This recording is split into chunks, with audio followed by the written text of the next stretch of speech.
เมื่อสูงพี่น้องผู้ปันแห้งสื่อข่าวแซนมีเดียวเขาดังเสียงนะครับเนาะมื่อในก็เมียนยาในวันที่26เดือนธันวาคม2565นะครับตอนดานรายการข่าวค่ะตอนนี้ได้ก็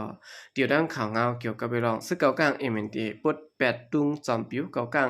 อันปักไว้ดีโคนนำตูเซียนวีนะครับในหัวเรือนเซปเทมเบอร์ในข่าวคงดื้อออกมาว่าซึ่งเก่ากลางเจื้อนกุ้มกำไรไว้เวียงเซียนวีดีในสิ่งใต้ปะทอง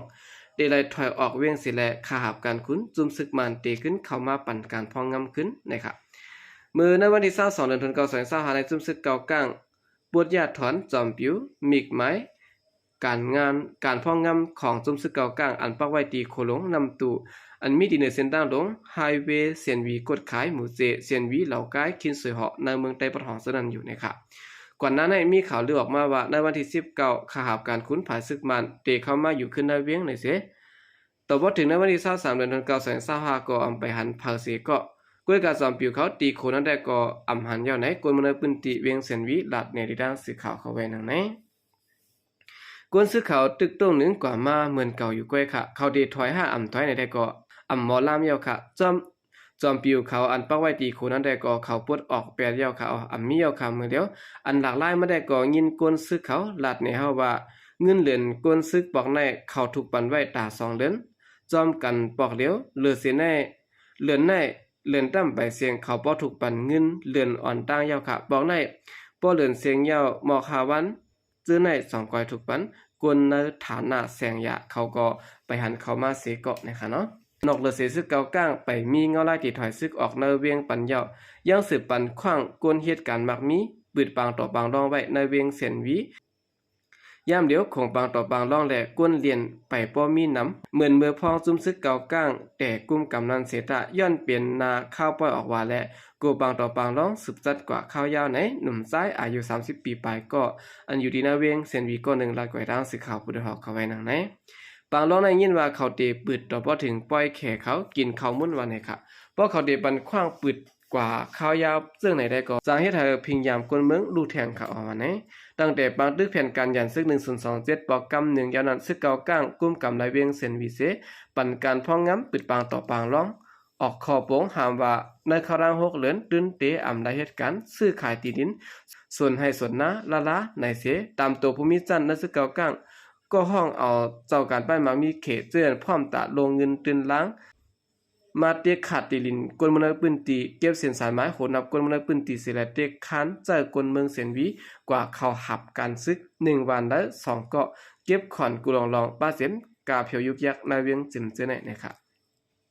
โอเคนั่นก็เปลี่ยนเงาลายตีเวียงเสียนวีในกระดังภายซึกเก่ากลางลายปด8จอมปิ้วเก่ากลางเขาอันปักไว้ตีโคนำตุเสียนวีนั้นเยาะนะครับเงาลายซึ่งในติดได้ว่าดังภายซึกเก่ากลางเขาจางเตถอยออกเวียงเสียนวีปั่นซึกมันจ้อมหนังขาวที่นั่นก็เปลี่ยนอะไรอยู่นะครับเวลาซึ่งหือก็เขาอ่อนกันปักตาปะด้วยกว่าจ้อมกันแท่งนะครับเนาะว่าดังฝ่ายซึกเก่ากลางเตียวซึ่งหือนะครับเจ้าเลยหน้าในดังฝ่ายซึกเก่ากลางจางถอยมือขึ้นมืออยู่ขึ้นนาติโอเปิงเล่ากายเขานั้นอยู่นะครับเนาะสืบเสนอข่าวขึ้นมาถ่อมด้วยข่าวเงาเกี่ยวกับเวลองจุ่มซึกปิดุจิตปะโอเพียนโอเด็กจะกวนทุ่งจำกาหนุ่งโคซึกปั่นปุดกันเปิดย้ำ10วัน1ปอกนะครับปิดูสิปาโอเพียนโอในเต็กใจกวนทุ่ง3กาสิเวงยองหวยจึงแต่ปอจันหนุ่งโคซึกปั่นปุดกันเปิดยามเอาห่มลมในวัน10วัน1ปอกวันไหนค่ะแต่หางเลือนออกัดในมาปิดูจิตปาโอเพียนโอเขาปักตาไว้ในวันทุ่ง3กาสิแลเก็บเงินกวนวัน1เฮือนละ500,000เปียสังสือว่าปันได้เงินในจึงใจกวนวันหนุ่งโคซึกเพียนโอเสแล10วัน1ปอกปั่นปุดกันเปิดยามในวันไหนค่ะกวนใจวันพลา100ล้านกว่าร่างสื่อข่าวผู้ได้บอกว่าเพียนโอเขาในย้อนเงิน1เฮือนละ500,000เปียค่ะสังเจอว่าอ่ำปันได้500,000ปัวในซึ่งเขาได้จ่ายนุ่งโคซึกเขาเสียและยิบกล่องเปิดย้ำในวันค่ะเขาปันบางสอนกวนวันสังขะกองก็อ่ำหมอยิบค่ะเพราะว่าเปลี่ยนซึกเสือในมากวนวันเปิดย้ำเจอนั้นติดตายอ่อนตั้งไว้กวนวันอ่อนกันโกอ่ำค่ะเปิดย้ำเลยหาบันเงิน500,000ต่อปอไหลวันนี้ค่ะอันปิดุจิตปะโอเพียนโอเขาปักตาไว้นั่นเป็นวานพลาร้อยวานลอยน้อยและวานหยองเล่ปิ่นวานน้ำอุ่นและดังวานน้ำตกซื้อไหนนะครับผักจอกกูวันขึงข้าวร่างจำ2เลินเฮ็ดให้ก้นวานอยากผึดกินเจ้านะครับก้นใจอายุ30ปีหลัดไว้ดังสื่อข่าวผู้ทอกเขาว่าจุ้มเพียนโอเขาจะก้นวานส่งหอเขาพักปันกูวันบางวันได้ก็ได้ส่งตีในวันบางวัน เขาจะกว่าส่งตีเนอร์เถินตีเขาอยู่เลยกว่าหุงตีเกี้ยงหมุนเจ้าเสแลส่งปันซึ่งในกูวันค่ะมีจำ2 เดือนเดียวเขาป้อจะส่งเนอร์เถินได้ก็อำฮัดปันนางยิงเนอร์วันกว่ากลัวมีลองห่มลมตาเขาวันในเขาย้อนเบอร์ซึกมานโฮมดังจุ่มซึกปิรุจิตปาโอเพียนโอแลจุ่มลุกพื้นเปลี่ยนปังตึกกันตีตังภายออกเว้งภายขุนในทุ่งหนองหายาเสแลภายซึกมานเอาเฮอร์มินปล่อยหมากตกแลกวนเมืองไหลปลายเพซึกแต่หัวปี2525ต่อบ่ถึงเนอร์เล่นออกัดในจังปอกมือขึ้นเคลื่อนภายขึ้นมันพองปอกมือขึ้นเคลื่อนนั่นเคลื่อนเยกวนเมืองก็ถูกยาเก้าเต่าซอกไว้ซ้ำป้อหมากป้อมือกว่าหมดว่าในเขากวนใจในปืนตีลัดไกว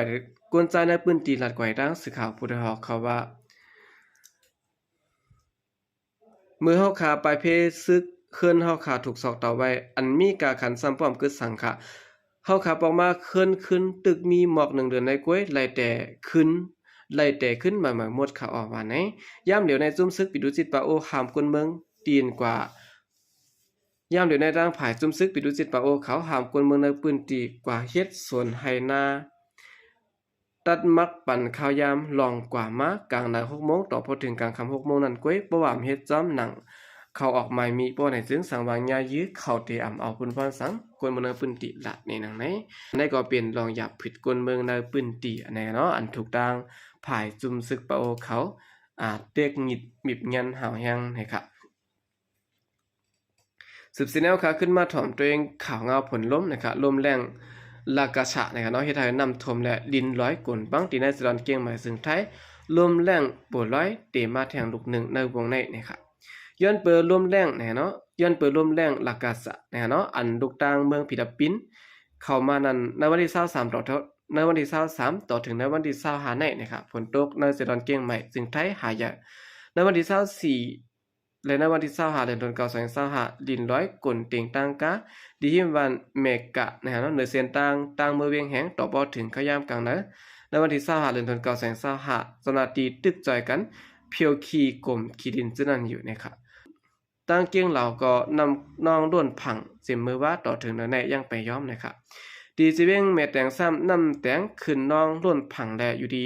ผายพองงำเจเวงเมแตงปืนเผาปันพังว่านำจางโทมเขาเนเอิงจ้างกึดเนี่ยเนาะกวนเมืองเตือนอยู่สับนำแตงเนเอิงจ้างจิตเฮาพังเอาคู่ของขึ้นไว้ที่สูงตาเฮรอดเพชรนำมาให้ครับ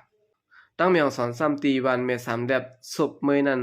ลินลอยกลต้นไม้ล่มเตียงตางเส้นตางกาก็ขาดไว้นะครับดีเมแจมก็นำแจมล้วนพังท่วมเขาเนเอิงสันป่าต้องเมแจมเฮินเยกวนเมือง7 ปากหลัง